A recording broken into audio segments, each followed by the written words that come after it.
बार बार कहा जा रहा है कुछ तो खतरनाक हो रहा है। इससे पहले एक रिपोर्ट आई थी जो बीएसएफ को सौंपी गई थी, बॉर्डर एरियाज में डेमोग्राफिक इम्बैलेंस, जनसांख्यिकी असंतुलन, बंगाल, झारखंड, कुछ तो खतरनाक हो रहा है। उधर बंगाल को लेकर एक बड़ी खबर है, बंगाल के बंटवारे वाले बयान पर बवाल हो गया।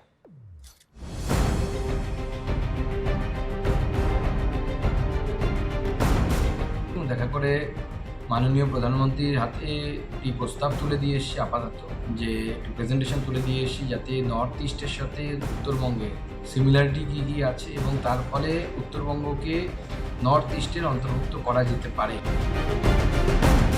बंगाल से अलग करने का प्रोवोकेशन, ये सब स्मेल आ रहा है, बदबू आ रहा है उनका ये सब बात से। ये तरह की मांग उठाना बंगाल के लोग, उत्तर बंगाल के लोग कभी नहीं पसंद करते हैं, मानते भी नहीं। देखिए बड़ी खबर यह, बीजेपी नेता सुकांत मजूमदार के एक बयान के बाद इस पर बवाल शुरू हो गया है। सुकांत मजूमदार ने कल कहा था कि उन्होंने प्रधानमंत्री नरेंद्र मोदी से मुलाकात की। उन्होंने मांग की कि बंगाल के उत्तरी हिस्से को उत्तर पूर्व क्षेत्र नॉर्थ ईस्ट में शामिल कर दिया जाए, मतलब बंगाल के एक हिस्से को बंगाल से अलग कर दिया जाए, उत्तरी हिस्से को उत्तर पूर्व क्षेत्र में शामिल कर दिया जाए। ये बीजेपी के नेता ने मांग करी है। सुकांत मजूमदार के इस बयान के बाद पश्चिम बंगाल के बंटवारे की चर्चा तेज हो गई कि एक ऐसा बयान, बंटवारे वाला प्लान, राजनीति भी गर्म है। टीएमसी ने बीजेपी पर बंगाल को बांटने का आरोप लगाया और जवाब में बीजेपी की तरफ से कहा जा रहा है कि विकास के लिए बंगाल के उस हिस्से को अलग करना जरूरी हो गया।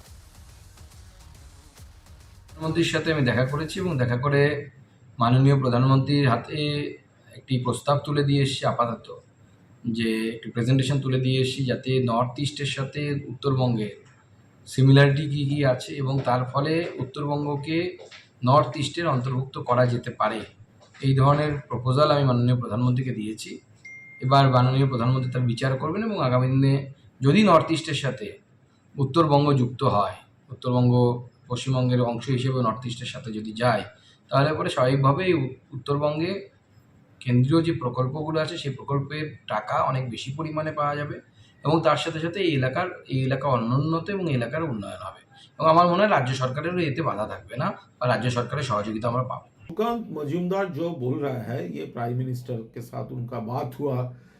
देखिए ये फिर से वो ये हारने के बाद ये नॉर्थ बंगाल थोड़ा अलग अलग, ये बंगाल से अलग करने का प्रोवोकेशन, ये सब स्मेल आ रहा है, बदबू आ रहा है उनका ये सब बात से।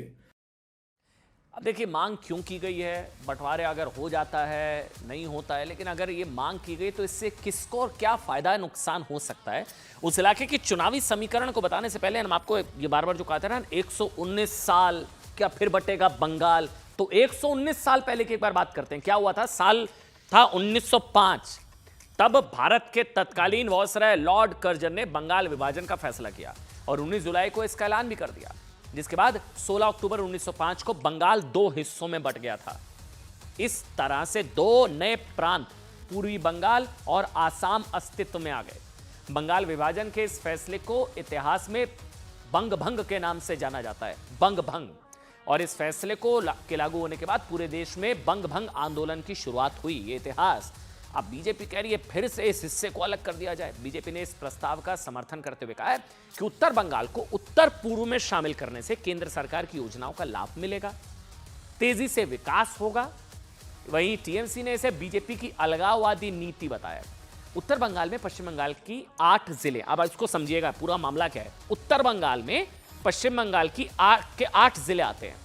इतनी लोकसभा सीटें भी हैं जिनमें दार्जिलिंग, जलपाईगुड़ी, कूच बिहार, मालदा, उत्तर दिनाजपुर, दक्षिण दिनाजपुर, अलीद्वारपुर और कोलिम्पोंग शामिल है।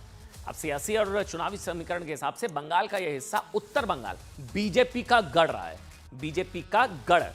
पिछले 2 लोकसभा चुनाव के नतीजों की बात करें तो 2024 में बीजेपी ने यहां की 8 में से 6 सीटों पर जीत दर्ज की, जबकि 2019 के लोकसभा चुनावों में यहां की 8 में से 7 सीटों पर बीजेपी के सांसद चुनकर आए थे।